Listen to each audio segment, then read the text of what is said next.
Hello guys, welcome back to my channel. Last week we talked about how we can make stress our friends. We also talk about the incredible study from Harvard University.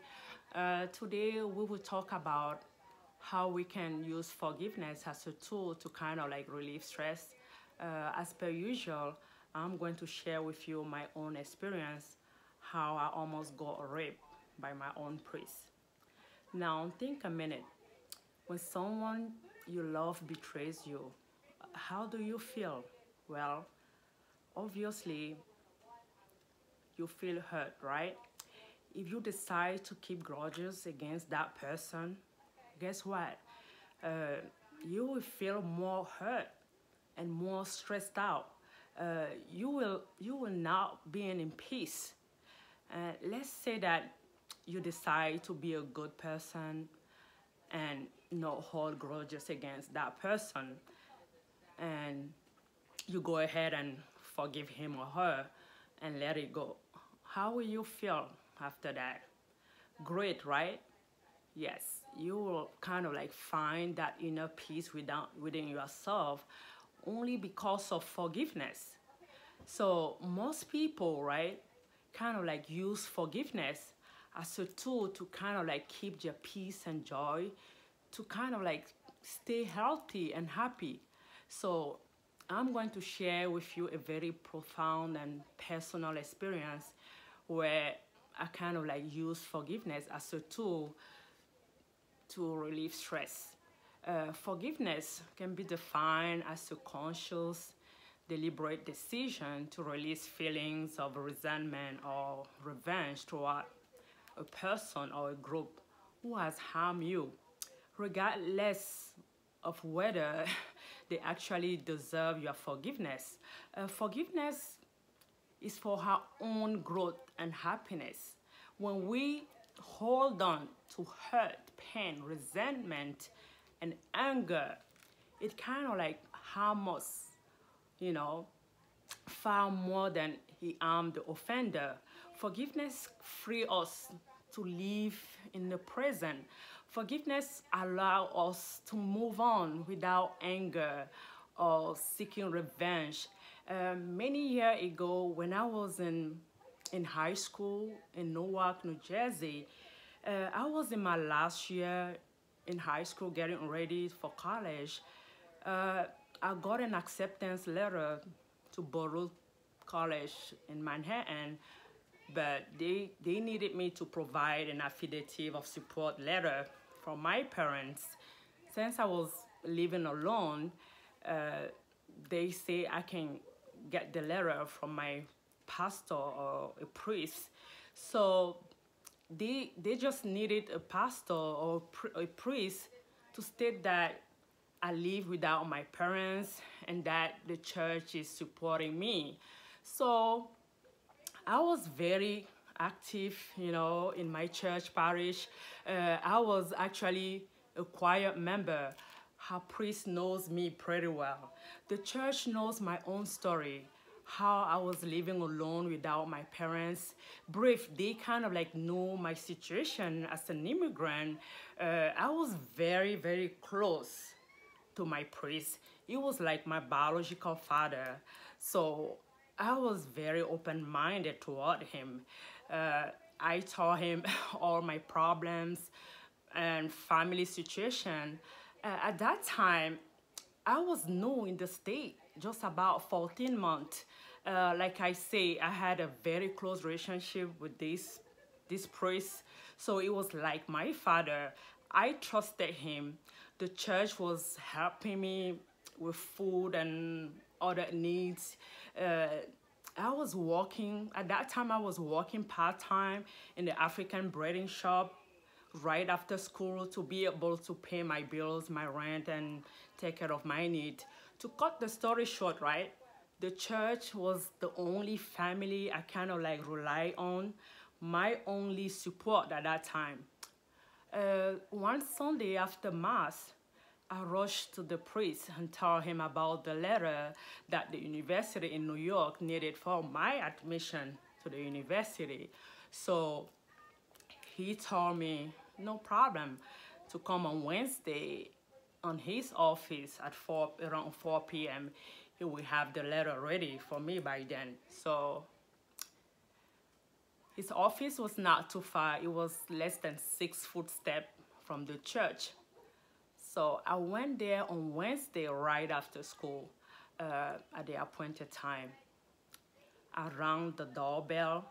His secretary opened the door and she told me that the priest is upstairs and is upstairs in his office.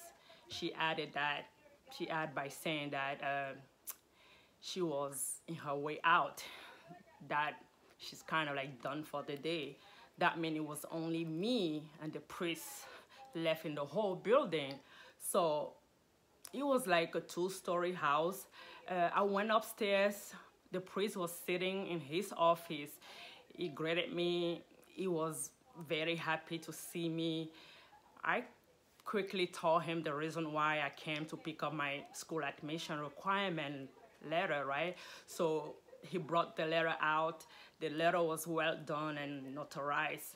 I took the letter and I put the letter in my school backpack. And then right after that, he grabbed my hands, and that day, lucky me, it was winter time. So I was applying for the spring admission. I had winter clothes on, a jean pant, and at least 3 shirts, including my sweater. As I was telling the priest that I was telling him thanks and bye-bye, that I'm about to leave, he stood up and said, can I at least get a hug? So I quickly gave him a hug. After that, he never let me go. He said, I'm a very pretty girl.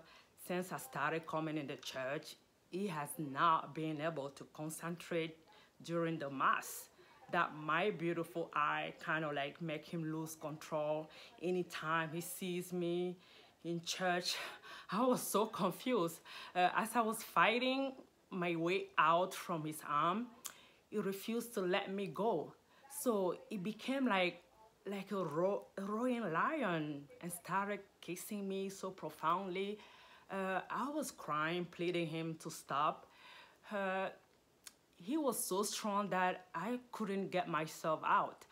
I fought him so hard, so it would not go so far. As he was trying to pull off my clothes, I bite him very hard.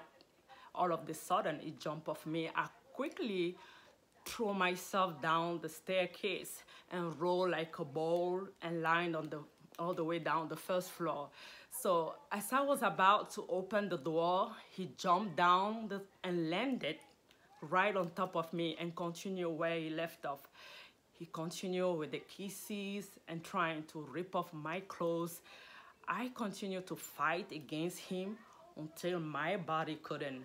I started crying, screaming as hard as I never did in my entire life, begging the door as hard as I could. He didn't have no choice than to let me go, because the neighbor would have, come and knock the door or call the cops. So he told me, to keep quiet. He's gonna let me go, but in one condition, that I never ever open my mouth and talk about what happened. So if not, he's gonna silence me. After he finished with threatening my life, he added that from now on, he's gonna take care of my need, including my rent and all my needs, in one condition, that I keep silence. I told him, Father, I don't need anything from you. Don't you worry, I will keep quiet. Then he opened the door and let me go finally. So I went home with bruises all over my face and my body. I was so frightening, very scared. My roommate asked me, Vicky, what happened? Did you fall in school? I was just crying. I was so scared. I wanted to tell her what happened, but I can still hear the priest's voice threatening the priest threat sounding loud in my head. I kept quiet. After that abuse, I became so stressed out. I couldn't socialize anymore in school. I was kind of like withdrawing myself from other kids. I couldn't trust anyone anymore. I was having some night sweat, panic attack. I went to another church since I couldn't return to that same church. Few months after that, I went to a retreat. A priest was kind of like preaching about forgiveness, how without forgiveness, how prayer will not get to God.